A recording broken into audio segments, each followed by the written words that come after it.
Salam sejahtera, saya Alicia dari Hype CCTV. Untuk episod ini, kita akan melihat Cafeteria SSTP. Jom ikut saya. Cafeteria ini mempunyai landscape yang cantik, lokasi yang strategik kerana berdekatan dengan pintu pagar utama serta suasananya yang kondusif. Sekarang sesi temu ramah. Jom.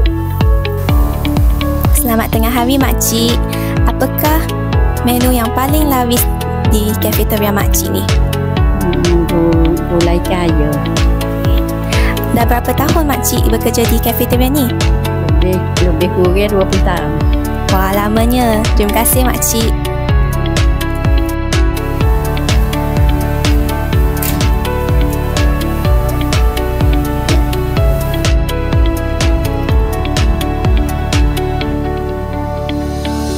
Kopi panas di pagi hari hangat terasa hingga ke hati.